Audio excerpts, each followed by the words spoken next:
I think that did. Because I put it to. I'm hoping so.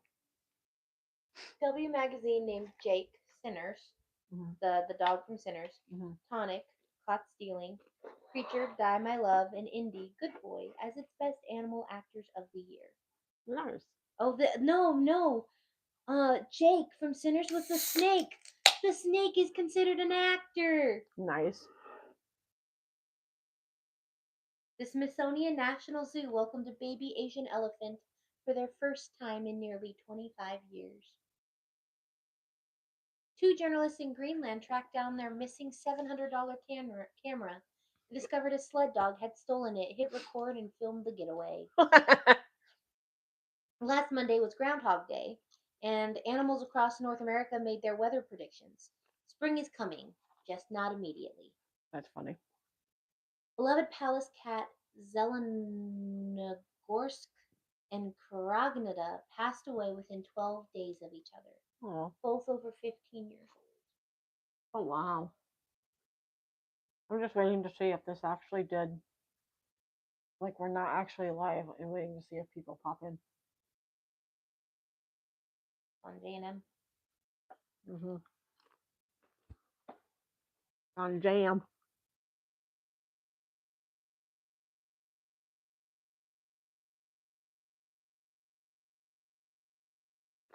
Put warning Jack the Ripper. For this one, I need to do it to the other one too.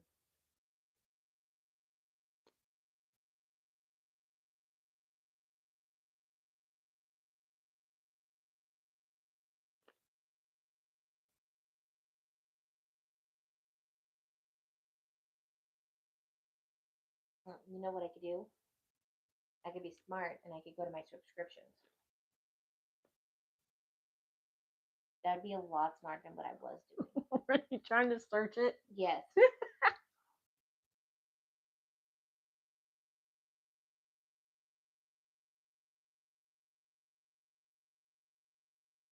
Yeah, we're not live. Okay. Okay. I deleted the other one, so Okay. it doesn't show us. Yeah, it says we are currently Valentine's Day massacres, though. Okay. The last one we have uploaded. All right, so we're gonna start part 2, guys. Sorry, I was listening to some little fun facts of animals and all that fun jazz before we get started into part 2 of Jack the Ripper.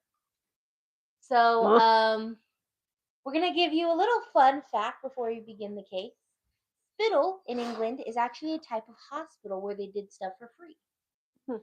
So, in the Spittle Fields, east of the St. Mary Spittle, so Spitalfield is named. You're right. I need my microphone. So Spittle is a type of hospital where they did stuff for free. So the fields east of St. Mary Spittle, and St. Mary Spittle was founded in 1197. So the fields next to this hospital was named Spittle's Field. She's already tried to knock it over. Now the hospital is beautiful. If you, I think the hospital is still standing, so you can go and see the Gothic architecture. I don't believe it's a hospital still, but you can go see like the architecture and stuff. So a lot of Ripper locations are actually near Spittle's Field. So in Dorset Street, they had a lot of laws. So just heads up, if you want to go see a place that was standing with Jack the Ripper, look for St. Mary's Spittle. Do they have like a little plaque? I don't know. Some historical places will put plaques. Yeah. So in Dorset Street, which had a lot of lodging homes where Jack killed a lot of women, it was considered one of the worst streets of the time, where the police wouldn't walk without a group. So if someone is needed, the police wouldn't be able to help you. So we're going to talk about a person before we begin talking about the next victim. The worst man in possibility this whole entire case, and there's a lot of terrible men. His name is Charles Warren. He was appointed Chief Commissioner of Police for the Metropolitan Police Force in March 1886. Okay. And he was a Major General in the Royal Engineers, and his military ways were something that made him a good candidate for the job. He was the third choice, but it put him on the list. He was there to pull it all together because it was a mess. There was distrust and disrespect amongst the ranks and also among civilians. I mean, think about Emma. She walked past officers and they didn't stop and they didn't try to help her. And there was no obvious way for you to ignore the fact that she was in pain and that she was in trouble. So the metropolitan, he was going to be specifically over the metropolitan section of the police. Because remember, metropolitan versus criminal investigations, he was going to oversee the metropolitan. And there was a lot of distrust amongst the metropolitan police. Because, as much as I hate to say it, at the time, the metropolitan police wasn't really doing much except walking around and arresting people for just sleeping. Yeah. Not doing nothing wrong, just sleeping. Yeah. So, Charles Warren ran a tight ship. But sadly, he had a rocky start. A rocky start, a rocky middle, and a rocky end. He just had a rocky term. And maybe if there was a couple things different, he could have done a good job, but no. He chose not to. He is best known for being the police chief during Bloody Sunday. Now, Bloody Sunday is an important day in English history. It was November 13th, 1887, and it happened in Trafalgar Square, remember, where they had arrested actually our first victim, Polly. And there was a lot of protests at the square too. And Warren was worried that the gathering of minds and ideas would threaten good society. And so he asked the Home Secretary, Henry Matthews, to ban all gatherings in the square. And it took him a while to respond because a lot of things were happening. And it wasn't until a couple months later that Warren heard from him and he was like, yes, and announced that the ban was going into effect. Now, several groups found this unfair and planned a large protest in the square on November 13th. And to prepare, Warren stationed 4,000 constables and 300.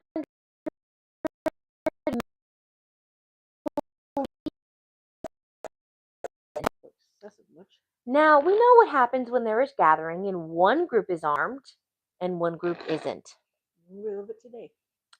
Things tend to get violent. And this was no exception. It got violent and bloody quick. And we will eventually base some Bloody Sunday because it is an interesting history. He lost his title after this, his beloved title after this.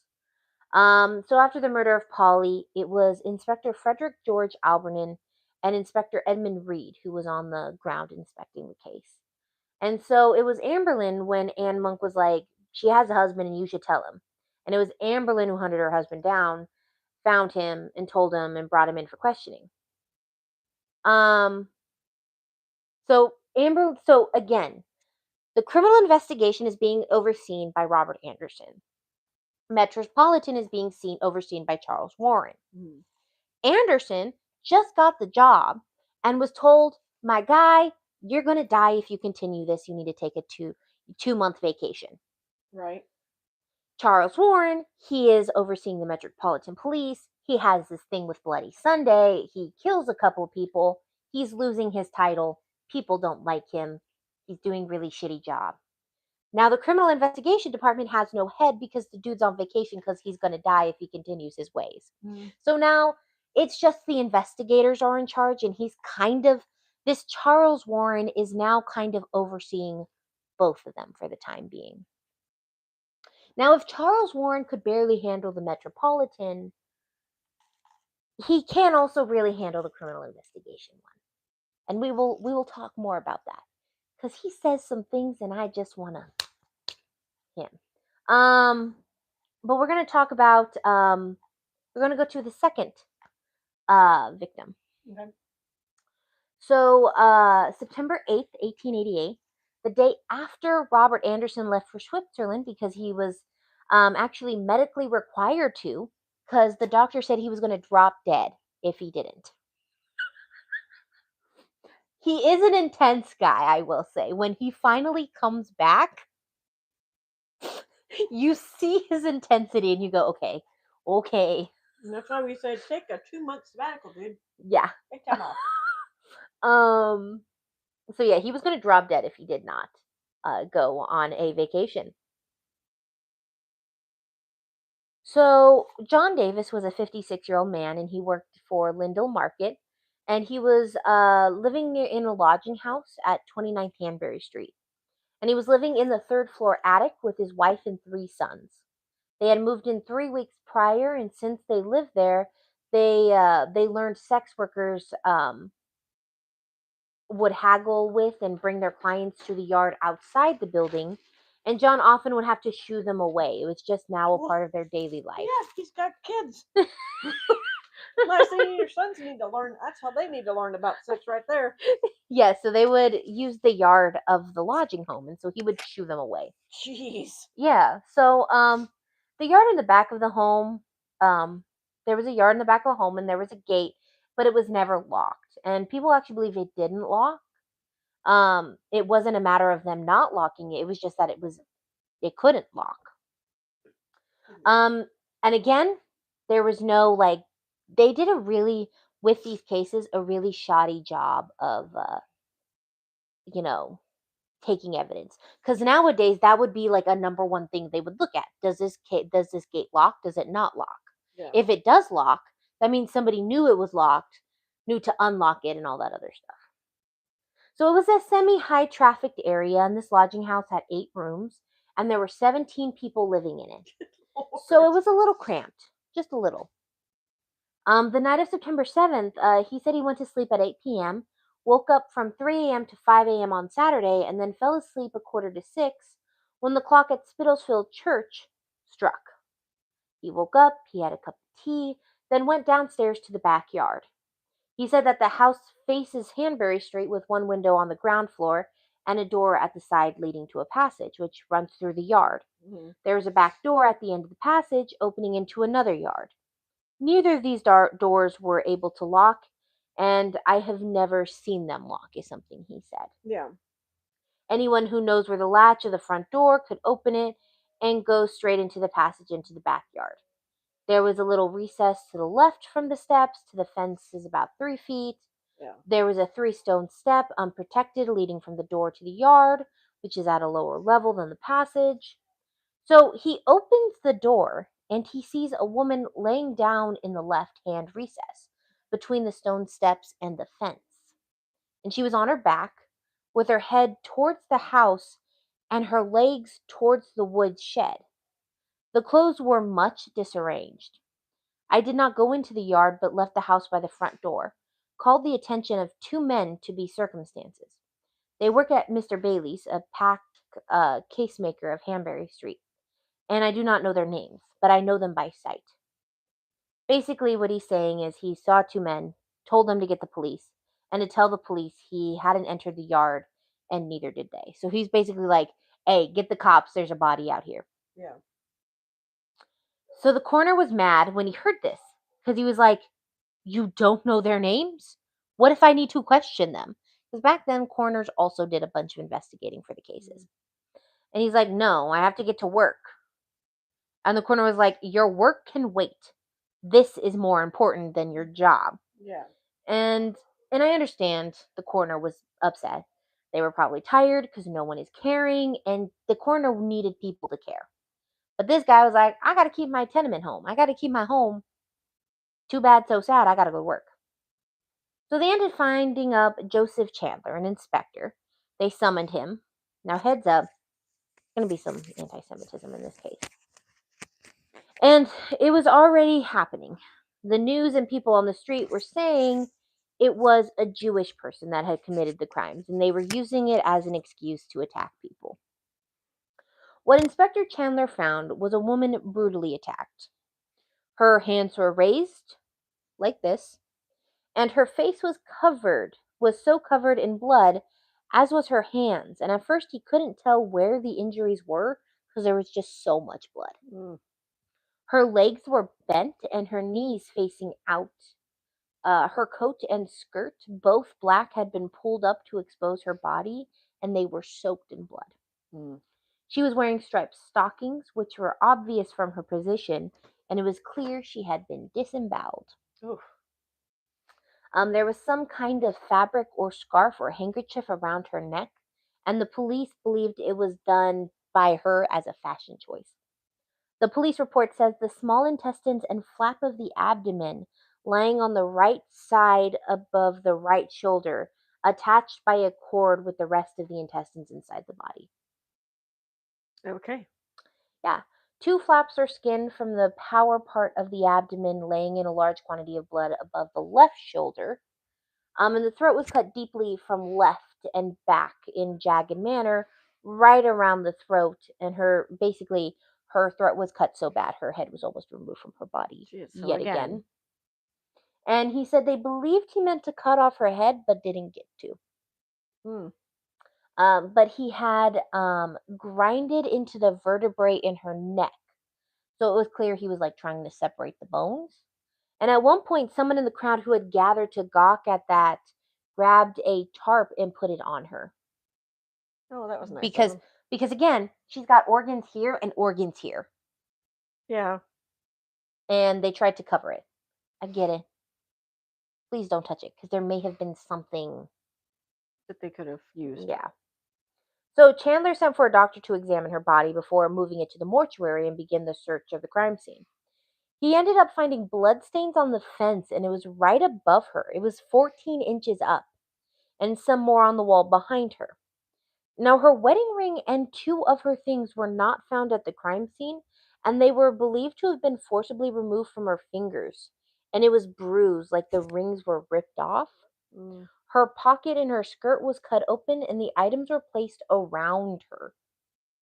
There was a comb, muslin fabric, and a paper case that was empty next to her head, and a ripped up piece of envelope with the letter RM and postage from August 28th, 1888, with a couple of pills inside the envelope. Hmm. Most intriguing was a leather apron found nearby soaked in water, like it had been rinsed off. Most people believe this is just a coincidence, but again, Yeah. it is still unknown. When Dr. George Baxter Phillips, this, this is the man I do believe, arrived at the scene, he was like, "Yep, she's dead." No, really? Gave and me sh- that, Captain Obvious. and she was taken to the mortuary. In the afternoon, a woman named Amelia Farmer came and ID'd the victim as Annie Chapman, who was also called Dark Annie. Later, her brother, who was also brought to ID her, he actually started drinking after seeing his sister in such a state and suffered a breakdown. Okay, why would you show their face? Just show their face. They don't need to see everything else. Her face was also really fucked up. I'd rather see a fucked up face than her intestines laying out places. I'm sorry. So her brother actually ended up stealing from his job to buy alcohol, and he abandoned his wife and two children. The next week after doing this, he turned himself into the police, wrote a letter to his wife, and was like, "It was the drink who caused me to do it. Don't Oh. let the children touch it." I mean, good for him being a man, Turning himself in. turning yourself in, and then admitting your problem. Good for you. So we're going to talk about Annie Chapman. Annie Chapman was born Eliza Ann Smith, and she was raised in Paddington, West London. So she was actually born on the better part of London at the time. And she was born September 2nd, 1841. Her mom was Wow. Ruth Chapman, and her dad was George Smith, and he was a military man who served in the Second Life Guard, and that meant they weren't deployed overseas, but were part of the Queen's household cavalry. Ooh, that means that's pretty good. So That's the family moved around a high lot no. because they had to be where the royal family was. So that's high neurat. What do you call it? Nobility. Yeah, so sadly both parents drank excessively and they were not married. So when Annie was born, and was Annie was they didn't get married until after Annie was born, Okay. and that was considered taboo at the time.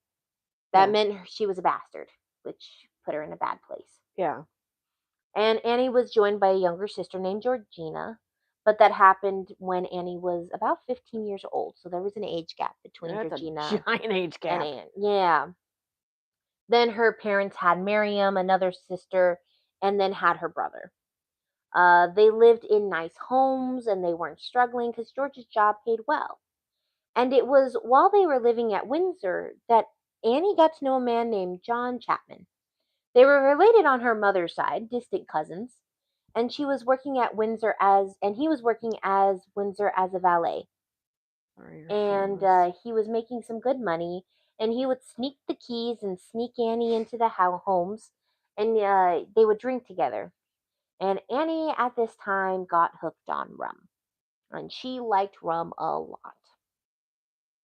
Annie did not get along with her siblings. She was rebellious and independent. That is a common theme you'll seem to catch amongst the victims. Mm-hmm. They were very much Do it their way. pioneers of their time. Like now, they would just be considered like, you know what, girl bosses. But Mm-hmm. back then, it was a bad thing. Mm-hmm. Um, Making the family look bad. yeah, she didn't like the idea of being a proper lady. She didn't want to conform, and her sisters did want to conform. They wanted to be ladies and wanted to rule a household. Annie did not. Annie was like, nah, that life, not for me. Run a household? Absolutely not. Be a lady? Nah, I like rum. Um, Like Megan Trainor says, no. yeah. So after a lot of moves, the family went back to Windsor, and they previously had been living in London. And Annie, being 21, was like, I'll stay behind and become a domestic servant. And this was common. So she was considered striking, with brown hair and piercing blue eyes, and she was feisty. Now, 2 years later, her dad actually ended up killing himself by slashing his own Oh, throat. why? Would He they stay was away? he was retired from the job early and was working as a manservant, and he got sad doing that, and he was drinking a lot, and he just killed himself. He liked being in the guard. He Yeah. liked being on the Queen's Guard. This meant that the family was financially ruined because losing him meant they lost everything. So Ruth had to move all the kids back to London to stay with a friend, and by this time, John and Annie were infatuated with each other. Again, distant cousins. Please don't marry your cousin. This isn't, yeah, okay. They got married May 1st, 1869, and by 1870, they had their first kid, named Emily Ruth Jane. Sadly, Annie still liked to drink, and she spent a lot of money on drink. And they had to move from their first home back to a lodging home with her mom and siblings because of this. Now, Annie had a series of stillbirths before giving birth to her daughter, Georgina Chapman. John got a work on Bond Street in Mayfair, and they got a place in a good part of town, and things started to work a lot smoother. Annie then got John fired because she stole from his boss, and it was either closing or something to pawn to buy rum. Oh, good lord. This made her brothers and sisters furious. Her siblings were very religious, and they had upstanding jobs, and they were starting families of their own. And they're like, we've seen our parents do this, and now our older sister is doing it, and we want to help you. And they try to get her into the temperance movement. Mm-hmm. Now, if you don't know what the temperance movement was, it's pretty intense. It was actually how we got prohibition. Mm. Temperance programs were like AA on like triple steroids. Oh, jeez. It was, you swore off drink and you took a pledge. It was hardcore. Like they believed firmly that drink was the root of all evil. Just like money. Yeah, they were like, drink is the root. That's how we get prohibition. It was the temperance group that actually got alcohol banned in the US. Mm. Yeah. Again, hardcore, and everyone in the group hardcore. Yeah. Um so she did it for them, not for her. And that, when trying to get sober, never works. So she didn't actually stop. She just pretended to stop Mm. and continued to drink. And it got to the point that in 1877, when John asked her to join a program to get sober, she did that voluntarily. And they didn't have great programs. It was a lot of forced religion and forcing people to stop drinking, which doesn't really work. And she actually spent a year in the program, and she was trying while she was in it. And her sisters paid for her daughters to go to school. And it wasn't a normal school. They actually learned how to be proper ladies going to this school. And John got another job in Windsor for another wealthy family after he was fired from the last one. And it was a reward. He even moved his daughters to live over at the stables in the place where he worked, and the people he worked for were really nice, and it was going well. And Annie's sisters helped her daughters receive an education and training, and John's bosses provided nanny for his daughters. Nice. Now, sadly, Emily Ruth Jane was suffering from epilepsy, Oh and that meant no. that during this time she was treated as if she was possessed by the devil. The nanny thought, the nanny, though, was doing a really good job of taking care of her, and when Annie returned from her year of treatment, her family was excited to have her back. But everyone who wasn't family was suspicious of her, and I mean, that makes sense. And it was during this time she got pregnant with her son, John Alfred, and she was not able to stick to her sobriety, and she began drinking heavily while pregnant. And the story of how she started drinking again, it was sad. It was said that John got sick, and they would drink whiskey to help them when they were sick. Hmm. And it was said he kissed her after drinking the whiskey, and that sent her back into drinking. Hmm. John eventually had enough, and he didn't want to lose his job, so he kicked her out because she was drinking while pregnant. And because she was drinking while pregnant, her son was born with partial paralysis and had to be put in the hospital for a short period of time after his birth. They were never able to cure the paralysis, and this brought John and Annie together to support each other. But she went right back into drinking heavily again, and she was spending all the money and neglecting the kids to buy food and clothes. And he told her that this was his last Straw. straw, and he said, "I never want to see you again." And she left and was homeless for a little bit. After weeks of struggling, she knew Whitechapel was the best place for cheap lodging and some kind of work. Hmm. And so she was there. John was required to send her a weekly allowance. And that's all she had in the beginning. She had many talents, and everyone was like, she's sweet and intelligent and well spoken, but also a little spicy, but like in a fun way. They felt calm around her when she wasn't drinking. So while she was in Whitechapel, one of her talents was sewing and crocheting, and she would make flowers and sell them, and people bought them. And sadly, it wasn't a booming business, and she wasn't making a whole lot of money. She then started taking up with men, and she knew to help would help pay her way. And there was one in particular nicknamed the pensioner. And he was older, and he would tell her life stories, and he had a constant income, so she was kind of hung on to him. And she actually, during this time, got news that John was really sick and wasn't going to make it. And because she had no money, she walked to Windsor so she could be with him on his last days. Oh wow. But it took her too long, and he passed before she got there. Oh, that sucks. He died Christmas Day, 1886, and the reason was cirrhosis of the liver from long term drinking. Yep. That's why you don't drink, folks. You start, the effects can catch up with Which you. also, I say, a little hypocritical that you kicked her out for drinking. I understand she seemed to be a loose cannon when she was drinking. Hmm. She would steal, and he seems to be able to, like, be an alcoholic but keep it under wraps. So yeah, I agree. It's a Yeah. slap in the face to You her. can't tell her to stop drinking if you're going to continue Uh-huh. drinking.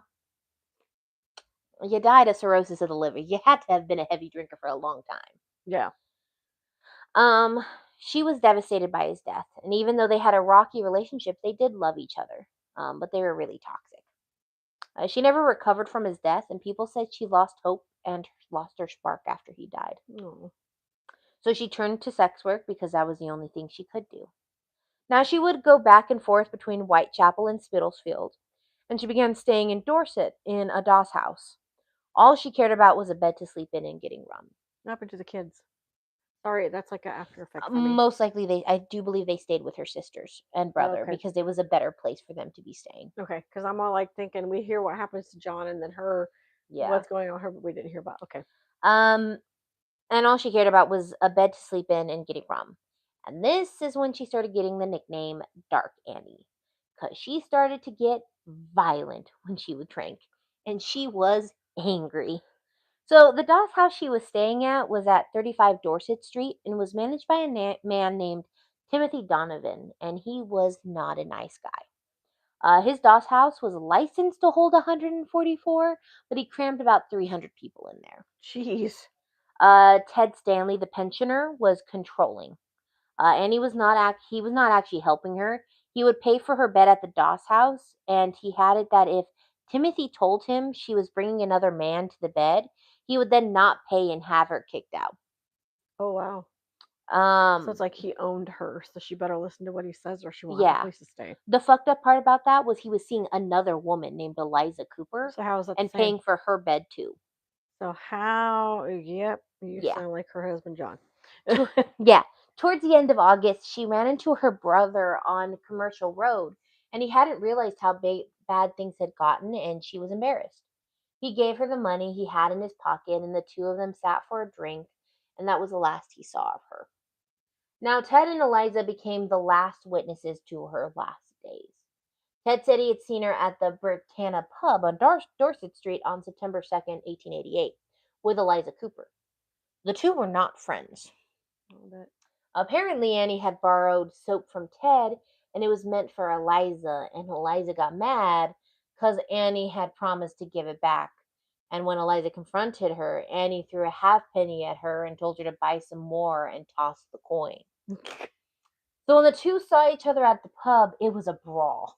Oh nice. They were screaming at each God. other, and they were pushing each other, and they were in each other's faces, and they were fighting. Girl fight.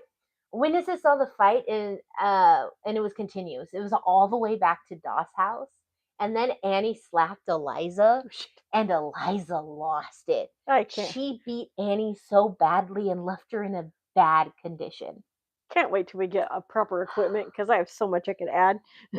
Now, Annie's friend Amelia, the one who ID'd her, said the next day after that fight she was horrified by Annie's condition. She had a black eye and she had a bruised chest and she was feeling sick. Mm. Amelia thought it was the blows to the head she had, but she couldn't eat anything, so she only had a cup of tea. So Amelia gave her some money for some more tea, said, "Please take care of yourself and don't drink." Annie said, "Sure," and said they were going to the Whitechapel workhouse. So Annie did return to Whitechapel, and in return for a cold bath and some stew, she was made to pick oakum, which is the untangling of shipping rope, and it was bad for the hands. And on September 8th, around 5 p.m., Amelia saw her again.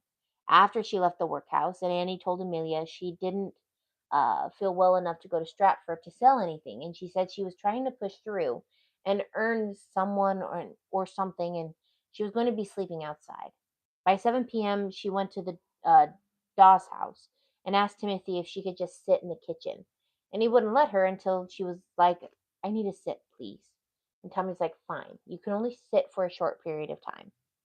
Frederick Stevens, around 12:10, referred to her as being worse for the drink, essentially withdrawal. Another lodger, William, saw her in the kitchen and chatted with her, and she was not doing well. She took out a little paper box of pills from her pocket and broke it when she pulled it out, so the pills went everywhere. And he helped her pick them up and put them in an envelope and put them in her pocket. Mm. She left after this, and William thought she went to bed, but she actually left and came back around 1:35. And she had gotten a little bit of alcohol, and she hung out in the kitchen. And when Timothy around 2 a.m. kicked her out because she hadn't paid, she was like, "Save my bed because I'm going to make some money and I'll have it for a bed." And the night guard walked her out at like 1:45, and she was wandering around from 1:45 to 5:30, looking to make some money. And she was seen by park keeper's wife, who said she was on the way to the market when she spotted Annie Chapman speaking to a man next to a house on Hanbury Street. And she said the man looked like a foreigner. He was wearing a deerstalker cap, which is the plaid hat you see on Sherlock Holmes with the ear flaps. Mm-hmm. She overheard him say, "Will you?" And she said yes, and that was near where she was found. So a few moments later, a man who lived at 29 Hanbury Street, number 27, said he heard panic and terror and later reported hearing screaming. And he woke up at like 5:45, and then 20 minutes later after went to the yard, and as he was coming back, he heard a voice say no as he was going through the door. And he went inside for like 3 to 4 minutes, and while coming back, he heard a sort of fall against the fence, which divided his yard from the 29, and he just ignored it and went to work. Okay. So there's quite a few auditory hearings in this case, but nobody visually saw anything. Mm. 6 a.m. come around, John Davis finds her dead body. So they took her to the Whitechapel Workhouse Infirmary Mortuary, which was again essentially a shed on the side of the road. Annie was then looked at there, and she was about 48 years old. She was about 5 feet, and she was described as stout and had dark hair that waved, blue eyes, and her bottom teeth were missing. So there's a trend. Mhm. Short women, Mhm. brown hair, blue eyes. Mhm. Their age is literally between the age of 45 to 50 Mhm. that you're coming across. So either he hates short women, which we hate you too, by Most the way, likely, it's his mother. The killer most likely represents the victims represent his mom. or that, Hate to say it. Hate to go because a the lot of them fucking. cases do go that way. I hate to. What's his name? The mom person. Are you talking about from Psycho? No, I'm talking about the psychologist that believes everyone wants to screw their mom. Oh, is that one of our past cases? I can't remember. No, they're the psychologist. I know him, but at the same time, I forget his name all the time I don't want to know because him. I hate him so much. I try to forget his name. That's why you don't know his name, Yeah. because you hate him so much. Now, when a proper examination of the body was done and everything was washed and stripped, it was more horrific than they thought. Her face and tongue were swollen, and this led them to believe there was an attempt to suffocate her before he tried to remove her head. So her eyes and chest had massive bruises on them, Okay. and he was able to determine that the bruises on her chin, the side of her jaw, were recent from the killer, but the ones on her eye, chest, and temple were from several days earlier, that fight she got into with Eliza. Now, the head of CID, Robert Anderson, was informed of what was happening when he was being trashed in the news for not being there. So, again, medically, he was told, "You're going to drop dead if you stay." So the CID with no leader was like, "We're going to have an inquest," and they did.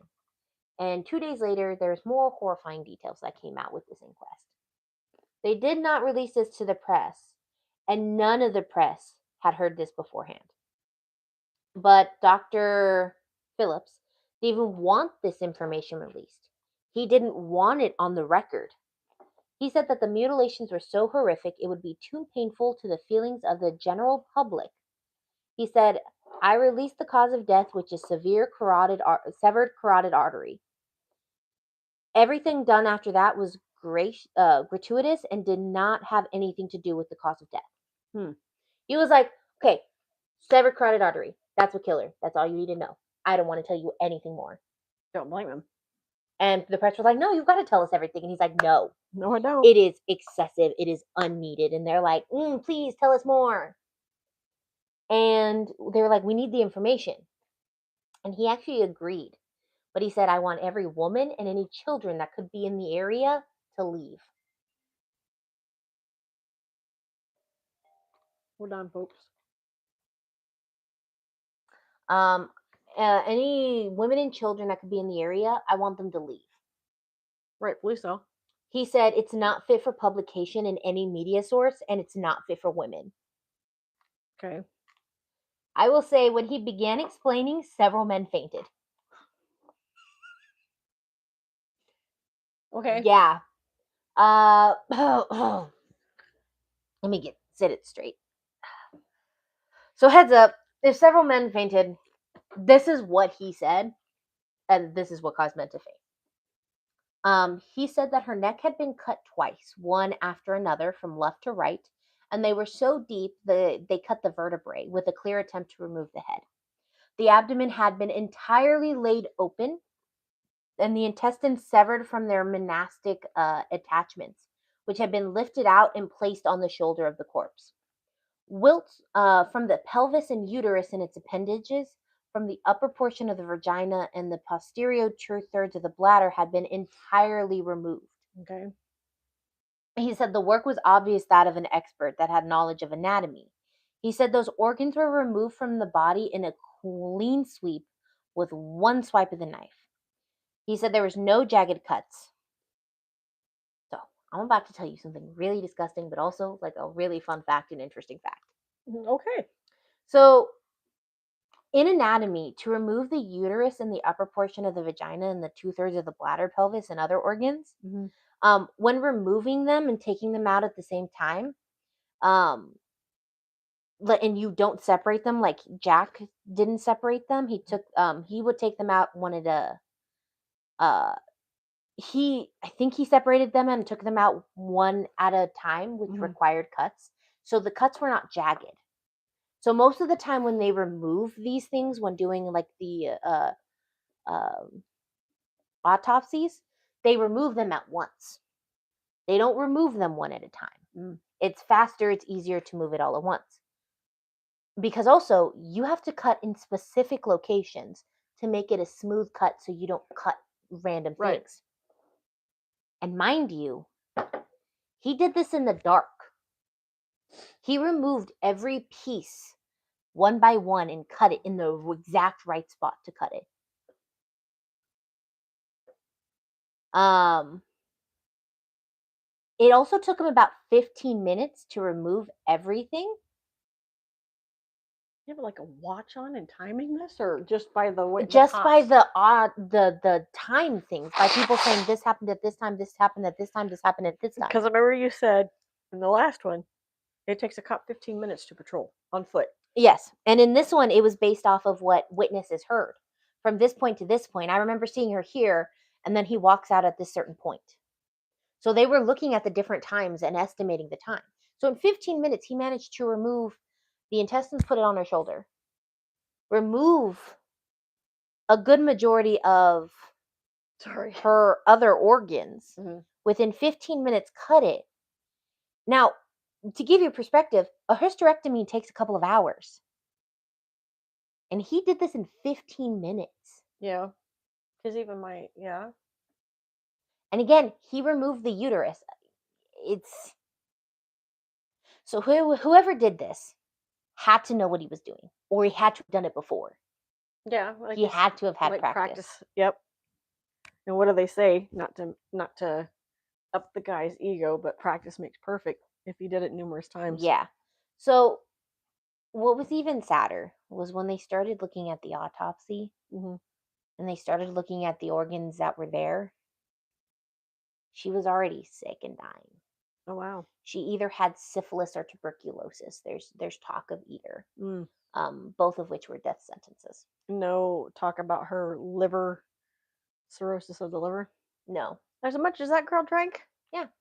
Now, the murder weapon was again deemed Wow. as 6 to 8 inches, like Polly, and he pointed out that a slaughterhouse knife could also give the same injuries.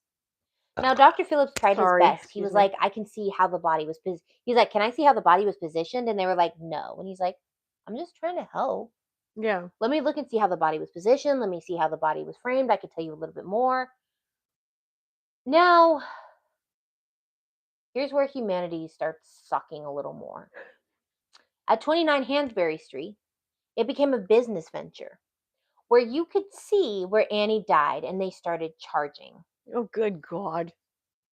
The inquest brought up a lot of distaste on how the case was being handled by the police, but also the press. A witness came forward and said John Davis grabbed an officer and was like, "You gotta come here." And the officer's like, "No, I can't. I'm stationed right here and I can't leave. You have to find somebody else." Wow.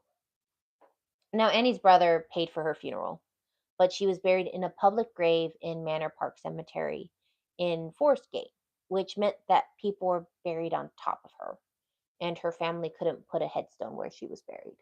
Oh wow. In 2008, the cemetery did put a plaque up in the approximate area she would have been buried. I was gonna say, couldn't they do a plaque? But yeah, they did. Yeah.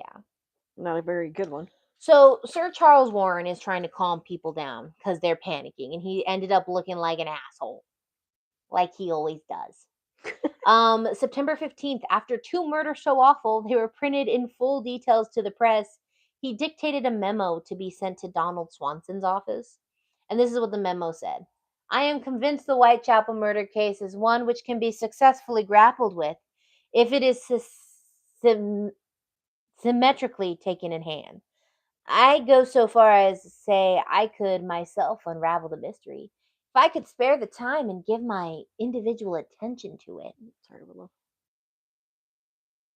So we basically just said this case is important.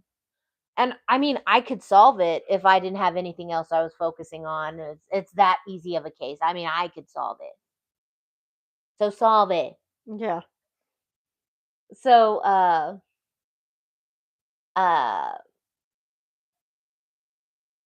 so he wrote that, and he's like trying to get it more organized because there's no Robert Anderson. And so he decided he was going to put one person on the case, and that's all they were going to focus on, which good move on his part. Mhm.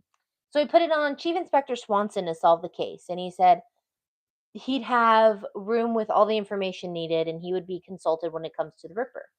So a lot of people believe that Amberlin was in charge. He wasn't in charge.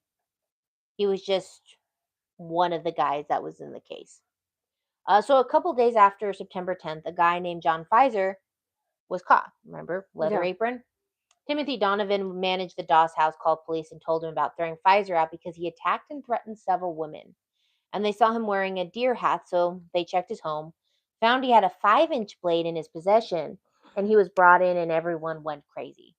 They thought he was a mutilator, even though there was no evidence. The only evidence people cited was that he was known to make hats, and Polly was walking around with a new hat. Now, Amberlin also brought in another man named William Piggott. He had blood on his clothing, and he was drinking at a pub in Gravesend. And they were called because he was drinking beer and he was covered in blood. And he was shocked when he saw him because he realized that this man had a close resemblance to a man who was witnessed ranting and raving about hating women on a public house after Annie's murder. Hmm. When they took him to the station, he said he was at Brick Lanes and he saw a woman having a fit. So he went to help her, picked her up, and she bit him, and she slapped him in the face and dropped her on the ground and ran because the police were coming towards him. There's no confirmation of this. Yeah. He never explained all the blood. He also never was picked out of a lineup.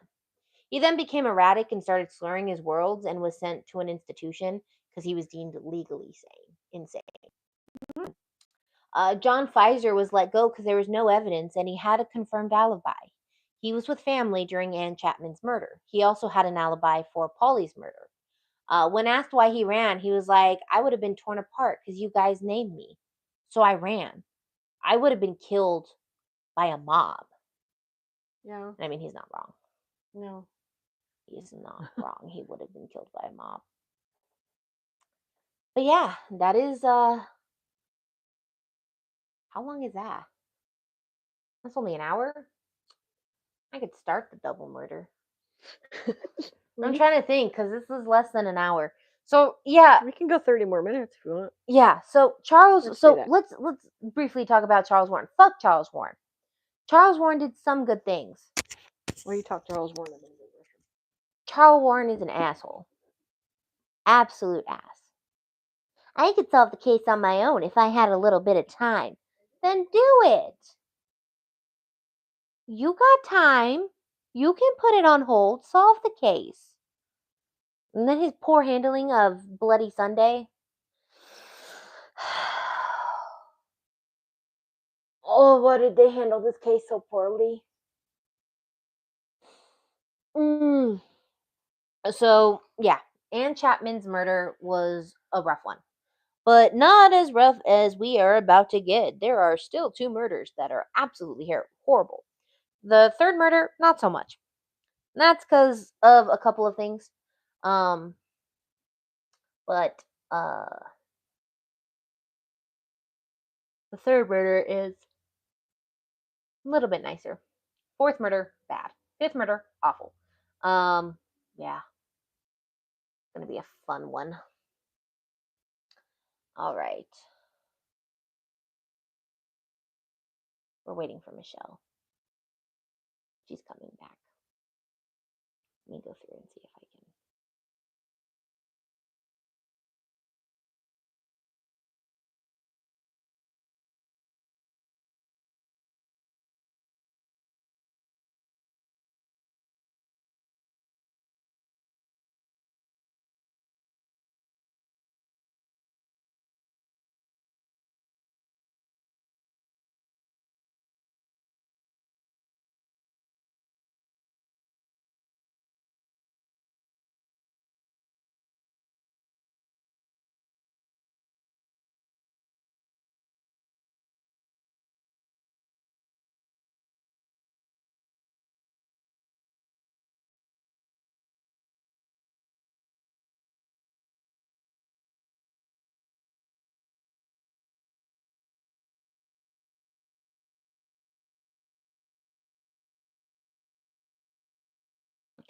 Perfect.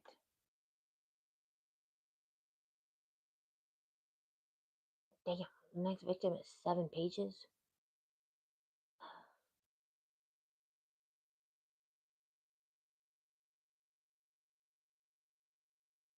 Also, I hope I am making sense. I will talk to Michelle. I hope I am making sense because sometimes I feel like I don't make sense.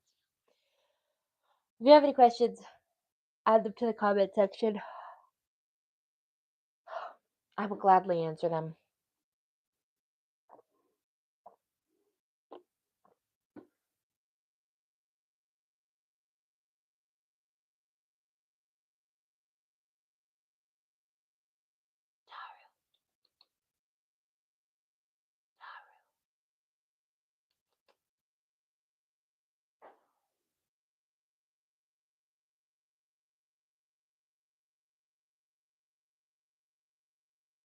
Trying to get the cat over here. My cat over here.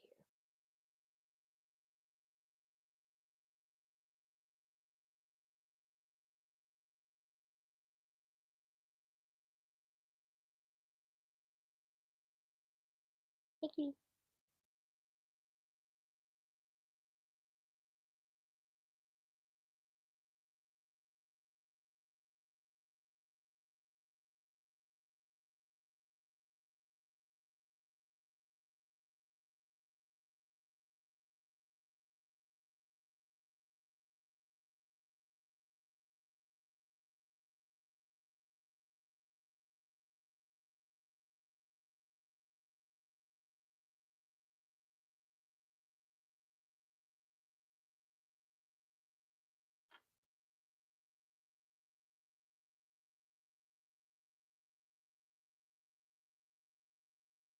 Hermione, come here.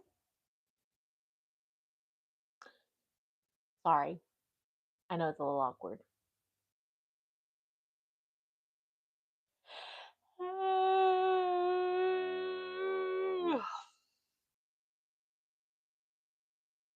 Michelle, can you pick up the Tara and bring her to me? You peanut.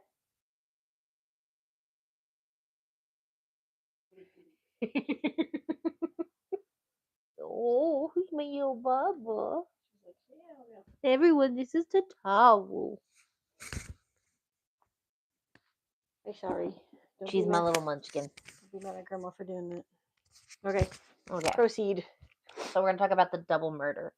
Um, and we have talked about 2 victims. Remember, Ow. there's 5. So we're gonna talk about 2 of them right now. So Leather Apron, aka John Pfizer, is being not responsible for the murders because he's had alibis and all that. So the press was just calling this guy the Whitechapel murderer or the mutilator, and the deaths were called the mutilation series. He hasn't even been named yet. So later on, we're going to talk about the letters. And that will be tied more to Mary Jean Kelly killing. So a little to Anne Chaplin murder, there was a lot of debate about when she died, and that may have been due to the fact that she lost so much blood. They could have fucked up the estimate of the time of death because remember, they go off of how cold a body is, and if a body has no blood, there's not a lot keeping them warm. Yeah. The police began to believe that the killer was an escapee from a mental institution, and the police became obsessed with this idea and they focused on it. And I get it. They wanted to think that it was someone who was crazy and not someone who could be their next door neighbor. Sadly, they wasted a bunch of time and resources focusing on that theory. Mm. Um, and then a crazy theory appeared, and it was that of an American doctor theory that it was an American doctor that killed these women, and it wasn't even put forth by a doctor. It was not a medical one, at least. It was a man named Dr. Wayne Baxter who was voted in as a coroner, and he believed it was someone with knowledge because there was no meaningless cuts, it was professional. Yeah. He said he knew and believed there was a market for organs and they had been killed for their organs. Mm. And the fucked up thing was that only one of their organs was missing, and that was the uterus. The rest were just removed and put on the victim's shoulder. And he said he knew that it was an American problem, so it was probably an American that was doing this. Oh yes, blame us. Thank you. Again, no Blame the evidence of any of Americans. this. The medical journal Lancet published the details of the case and wrote a warning on their theory saying They were dissatisfied with it. They said it was an error in judgment. Honestly, the uterus was probably taken as a trophy because there's no other reason to take it. There was no medical procedures at the time that could replace a uterus. Um, it was just Yeah. probably taken as a trophy. So there was a three-week lull after Anne Chapman's murder, and that got people lulled into a false sense of security. And that was on September 29th, 1888, at 1 a.m., when Louis Dimschultz was coming back from work, and he was taking a horse and carriage, and he was the steward of the International Working Men's Educational Club, and it was on the other side of the Dutsfield Yard Court, around 40 Burner Street. And there's this big courtyard, and there was things all around it, and he's cutting through Dutsfield Yard, and his horse wouldn't walk any further, and it was pulling to one side, seemingly to avoid something. It's pitch black because there's no light in this courtyard, and he's like, what the fuck? So he lights a match, and he sees a bundle on the ground in front of him, and he thought it was a tarp all rolled up, and he took the whip and he was using for the horse and just pokes at it, and he jumps down because he then sees a woman laying on the ground next to the wall of the club. Now, he can barely see, so he goes into the club to grab a candle and goes back to where he found this woman. And he also grabbed two other men. And they went to go see what was happening. And they shone the light on her face and her shoulders, Mm-hmm. and she was completely limp. They held the light to her and saw her throat had been violently slashed, and there was blood all over the ground and on the pavement beneath her. They estimated 2 quarts of blood flowed to the door of the club beneath her.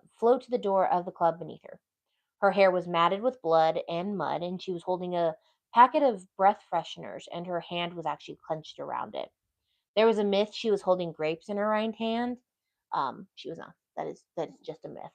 Mm. She was wearing a long black coat with red and white flowers pinned to it. The whole thing was trimmed with fur. She was wearing a black skirt, a black bonnet, a checkered neck scarf, and was pulled tightly around her neck. The men immediately go to find an officer and alert them that they had found a body. Now, Dr. Phillips was at it again, and he declared she was still warm, so she had just been killed. So everyone in the club and everyone outside was questioned, and they were interviewed, and their homes were searched, and no one was found to have blood on their hands or their clothing, and nothing was out of the ordinary. Which is nice, but also a bummer because they couldn't catch the killer. Now, on October 1st, 1888, she was ID'd as Elizabeth Stride, who went by Anne Fitzgerald sometimes. Mm. She was known in the area for constantly getting arrested for being drunk and disorderly. Another poly. Yeah. Gosh. She was also known as Long Liz because because a neat little fact, people would nickname those with the last name Stride Long because a stride was long. Long stride. Yeah. Makes sense. So her nickname was Long. She was also known as Mother Gum because she was sweet and jovial. She also had a gummy mouth because she was missing several teeth, including her two front ones. Okay. She was originally named Elizabeth Gustav, and she was born November 27th, 1843, in Stora in Sweden. She was one of four kids with an elder sister, Anna Christina, and two brothers, Carl Benhard and Savante. Her dad was Gustav Eriksson, her mom was Bita, and they lived on a farm, and everyone was expected to work on the farm, and that included the kids from an early age. They grew potatoes and other vegetables, and it was just a little farm. It was not lucrative, so they kept the kids at home, and they just expected the kids to work. And at that time, it was important that they were making money from the farm because it was all they had. Yeah. So when she was 17, she headed to Gothenburg, and she was known as a kind of respectable girl who didn't really get into any trouble, and she was always said to have a, a Bible on her because the only place they really went that wasn't on the farm was a Bible on her. Because of the place they really went that wasn't the farm was church. And she only really knew how to read the Bible. So she settled in pretty well, and she got to work as a domestic servant in Lars Fredrik Olofsson and his wife. And they were kind and nice. And she took care of their kids, and she did work around the house. And she worked there for them for 3 years. So something had to have happened. We don't know what exactly, but she lost her job, and she no longer had a roof over her head. And she ended up getting a room in a not so great street because that was all she could afford. And in August of 1864, her mom, who was only 54, died of respiratory illness that was Mm. thought to be TB. We don't know. Mm. Um, it was then that she became a sex worker because there was no other option. There was not a lot of hope at this time. Mm. She was actually registered in the Gothenburg police as a prostitute. This just meant that it wasn't to arrest her, but in Sweden at the time, you could be a legal sex worker. You just had to register with the state so they could keep an eye on you. Okay. So they could make sure you weren't spreading any illnesses. Yeah. And if you did have an illness, you could get treated and then let everyone know about your previous sexual partner so they could track it. Um, it was basically a legalized sex work at the time in Sweden was legalized. I don't know if it still is. I think it is. Mm. Um, the Swedish government figured it would be easier to control and regulate sex workers than criminalize it. They did this so they could stop the spread of disease because it was rampant, and this was one way to stop it. So they decriminalized it, and they just needed to be made aware of any health changes. And she was 21 at the time she registered. She was labeled as a female prostitute number 97, being described as slight build, blue eyes, brown hair, straight nose, and other random information. She was, though, not allowed to be in public past 11 p.m., and she had to go to a doctor twice a week to make sure nothing was happening. When she was young, she did give birth to a stillborn baby from an Aw. unknown father. And after this, she went back to street life and she was in and out of the hospital with STDs several times over the next few months and a couple of years. In November of 1865, she was taken off the register, and that would only happen if they moved, died, or something bigger happened. Yeah. And this was one good thing. She got a job as a domestic servant for Carl Wenzler Weisner and his wife Maria. Say And that 5 times fast. yeah, she only stayed until Maria informed her she was pregnant, and this was because she wanted to be a servant, not a nanny, because again, she lost her baby. She didn't want anything to do with children. She found out she got a little bit of money from her mom's estate, and she was like, "This is my chance." And she went to London because she thought it would be better there. She lived briefly in West End London and she was finding work as a domestic servant, but she would leave quickly because this was the practice. It was shitty for the first 3 months a domestic servant didn't get paid. Mm. And then they would get a big paycheck for all the back pay. Most people couldn't afford, working for without pay for 3 months. So uh, most of them would quit, especially if the work was too hard. I mean, They're like, if I think about it. You got a roof over your head and you get to eat. I mean, I don't think they provided lived in. home. They didn't have a live-in. I don't think it was a live-in. I would have asked. Like, It was a 90-day probationary period. So Elizabeth was like, I'm done with domestic servant jobs, and she found her way to a Swedish parish, so she could meet some people and she could go to their church and she could feel at home. And it worked for a while because she was staying in lodging houses and was trying to make her way, and she had gotten a small job making and cleaning bed linens for the lodging house. And they sometimes cleaned the floor, kitchen, cook, do laundry. You did whatever you could to get a free night stay. And it was like a workhouse without being in a workhouse. And that was when she got the nickname Long Liz. And it was also during this time John Thomas Stride, and and he was a carpenter from the Isle of Shepney, Kent, and he was said to be a short, unattractive man who was abrasive and loud. okay. But she was taken with him. And they married on March 7th, 1869, and they moved to the East End into a lodging house together. They opened a coffee house together. Oof. And like that, because it was his dream, they moved a couple of times the coffee shop's location because one would fail, so they would just move it, and they weren't getting enough customers. Yeah. The third one opened at 178 Popular High Street next to the docks, and they were scraping by. John was a carpenter, so during the day he was working, and Elizabeth was brewing the coffee and managing the shop. But she was also taking more time at pubs and doing more than managing the shop. She didn't want to be tied down like many of these women didn't want to be tied down. She was known around all the pubs as fun and sweet, and she was funny, kind of how she was known in Sweden. And people at the Blackanese Club named her Mother Gum, and that was because she laughed a lot.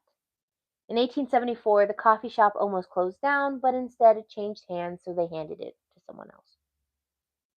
On March 21st, 1877, there was a police report where she was seen in the Thames Magistrate on Steffrey and then ordered to the Popular Workhouse, which meant she got in trouble because during this time, to avoid prison, they would take on hard labor to go to workhouses to pay off their debts. Mm. We don't know why she was there. All we know is that she was sent there. It was September 3rd, 1878. She got herself into a scam that was pretty shitty. Uh, a steamer ship named Princess Alice collided with another ship named Brywell Castle on the Thames River and it sank, and somewhere between 600 to 700 people died.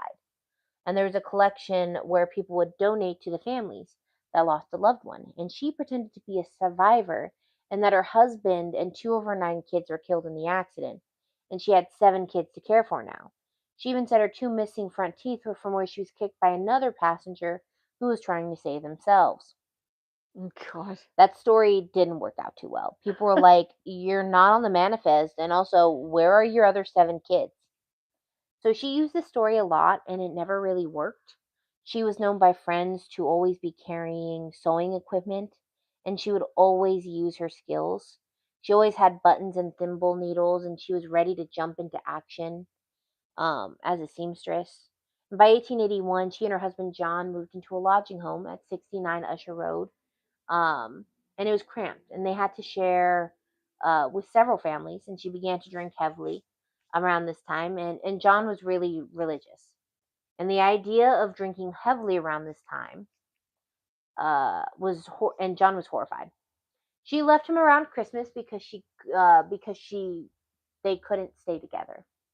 He was getting angry at her drinking, and there was just constant fighting. Now she became sick around this time and was admitted to Whitechapel's infirmary on Baker's Row for bronchitis and exhaustion. Mm. Now, after a week, she was sent to the workhouses. She struggled with her bronchitis, and so she would go back and forth between the workhouses, lodging houses, and things like that, hopping from place to place.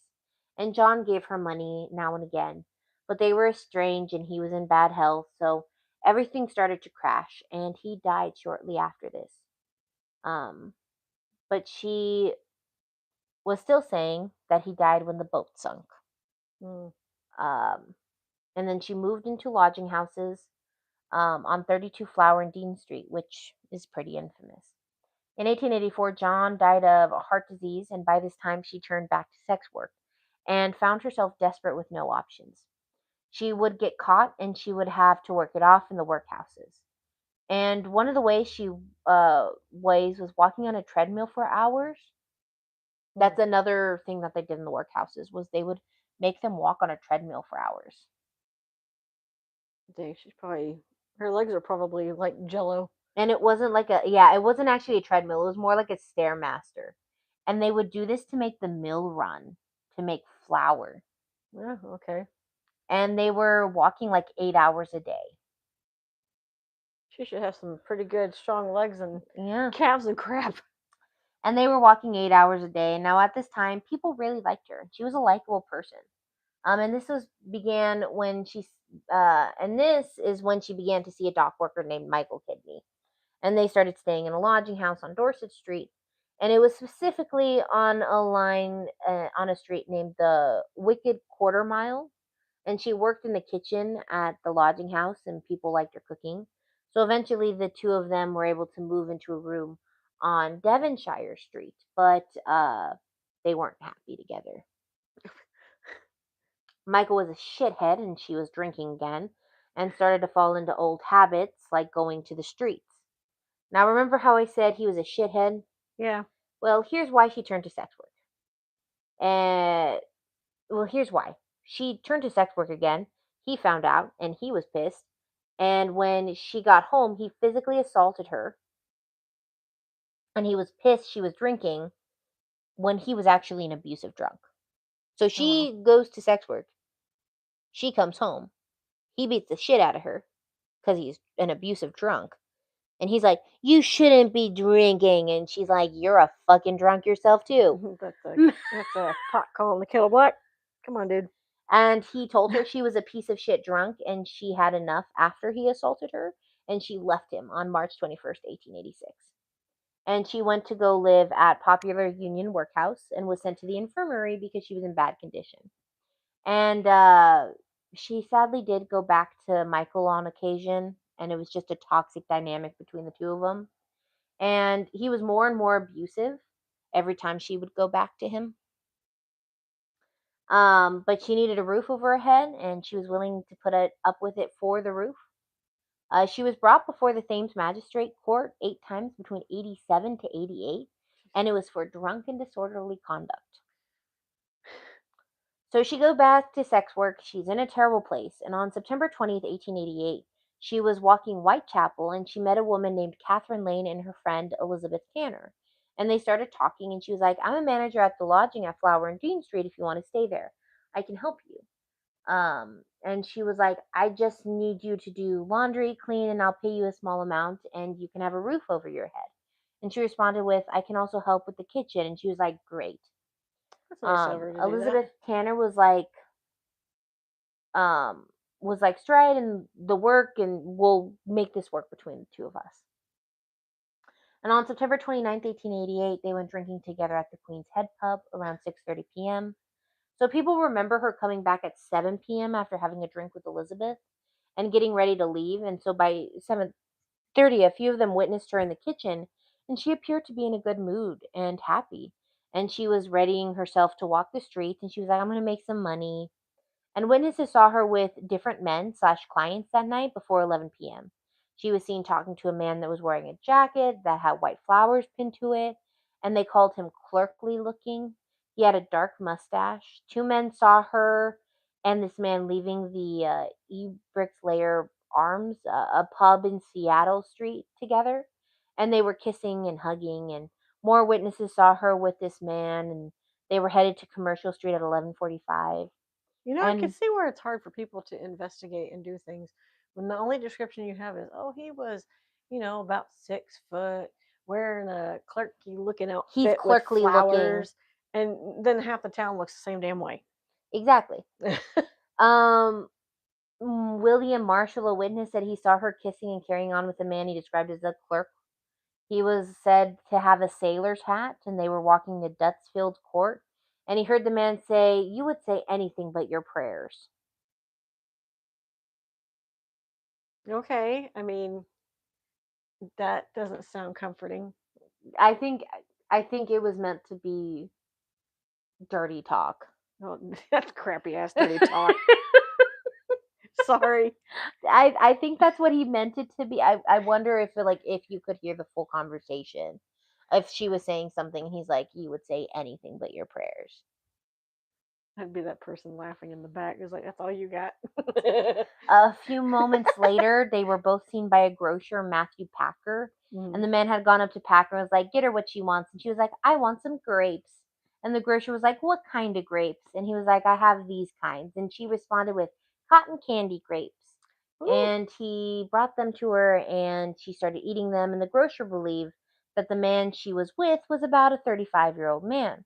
Oh, we're getting some more detail. Now, Police Constable William Smith saw Elizabeth around 12:30 a.m. near Dutfield Yard with a man he thought to be about 28, and he was wearing a dark coat and a deerstalker cap. So a different man than what the grocer had just said. So the new man she was seeing was carrying a package wrapped in newspaper, and that could have been how he carried his tools, because who's going to pay attention to a package? Yeah. People are going to pay attention to a knife, not a package. Yep.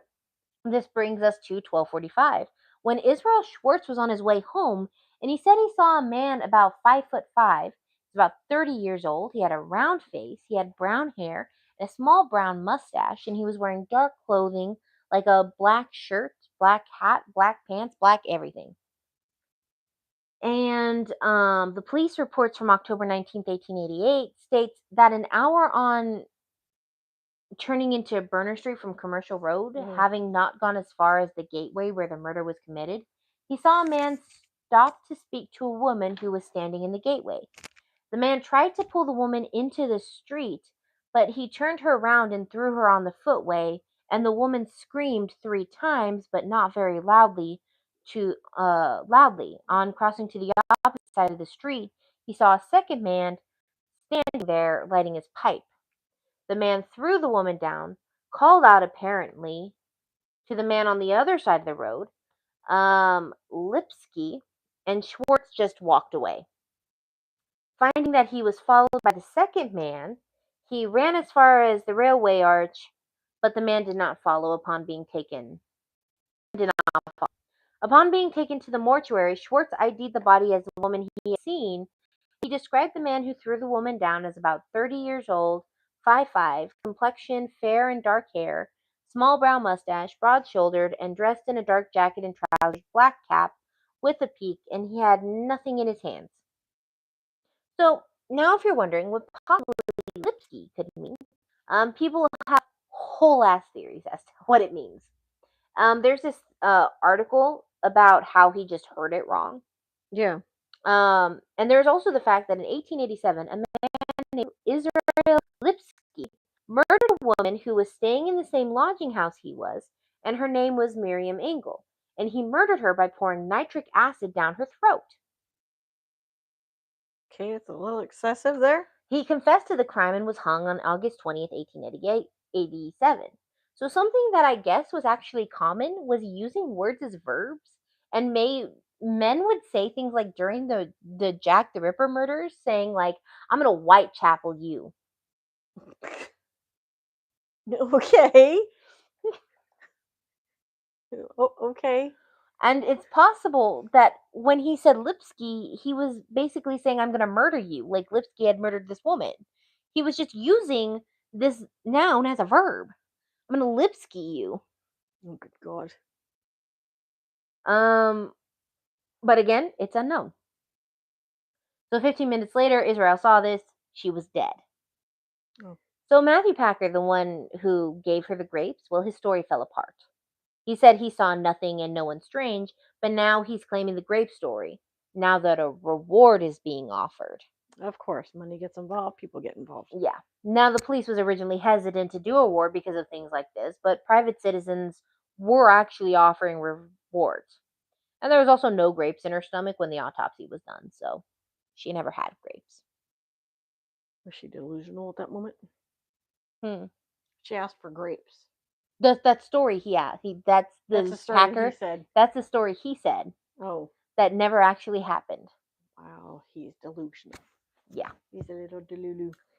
So this is the shitty part. There's so many different eyewitness testimony as to who Jack the Ripper is. Mm-hmm. There's so many people who are like, I saw him with this man. I saw him with this man. I saw him with this man. And now they're finding out like stories are completely false because they want reward money. That's why you don't put in a reward until you get to the final bottom of it. Yeah. So Dr. George Phillips and Dr. Blackwell were tasked with a post-mortem examination, and the cause of death was listed as violent hemorrhage from severe severance of blood vessels in the neck by sharp instrument. She was not mutilated any further, and they believe that was because Jack was interrupted. Uh-oh. The right hand was laying on her chest and was smeared inside and out with blood. It was quite open. The left hand was laying on the ground and was partially closed, and it contained a small packet of cachet of things wrapped in tissue paper. It was breath mints. Right. There were no rings or marks of rings on her, and the appearance of her face was placid. The mouth was slightly open. There was a long incision on her neck that matched the bottom of her scarf. The lower edge of the scarf was actually slightly frayed, as if cut by a sharp knife. This was common. There was fabric next to the if the fabric was next to the knife, it would cut it. Now, the next day, the newspaper reported that a man was passing through Church Lane, and about 1:30, he saw a man on a doorstep wiping his hands. He then said the man tried to hide his face, and he saw he wore a short jacket and a sailor's hat. Now, Michael Kidney went to the police station the next day, and he was drunk and told him that if the policeman on the beat when Elizabeth's body was found, he would kill himself. Mm. Basically, he's like, the abusive drunk was like, if I was that police officer who was on beat when she was murdered, I would kill myself. You did that so well. You could have seen it from my perspective. That was pretty good. I would kill myself. As a drunk. That was good. Because According drunks do blink a lot. if I was a police officer on duty, I would I'd kill kill myself. myself. According to Dr. Phillips, the throat cut would have taken 5 seconds, and he said the knife was blunter, more used than worn. And he believed it was not the sharp 6 to 8 inch knife that was used to kill the others. So there's actually speculation if she was actually killed by Jack, if it was instead a copycat killer or something like that. Yeah. I kind of believe it was Jack, um, because it would explain the brutality of the next killing. So he killed her at like 12 o'clock, right? Hmm. Another victim's happened at like 1:45. Yeah, hour and 45 minutes. Yeah, to get to victim A to victim B. It would him not being able, because we all have seen with killers, serial killers in particular, they have a set pattern. And if you throw off their pattern, They get upset. they get really upset, and usually their next crime gets a little bit more vicious. Hmm. So that same brutality, Yeah. that applies to this upcoming murder.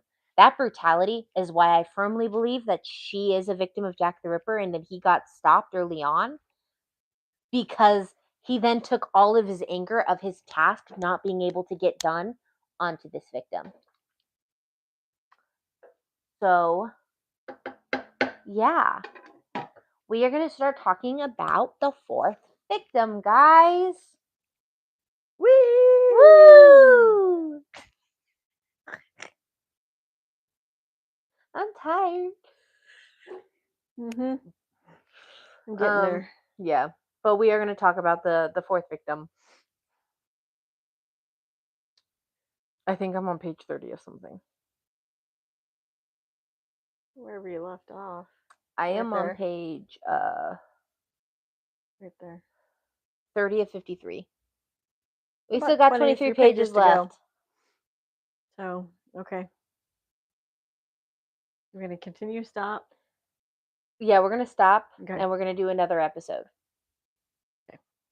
I think we can get this done in 2 more episodes. Okay. So it's going to be a 4-parter. Yeah, so it'll be 4-parter since we've been doing pretty good with not really interruptions. Yeah. All right. So we will see you in the next one. See you in the next one. Bye, guys.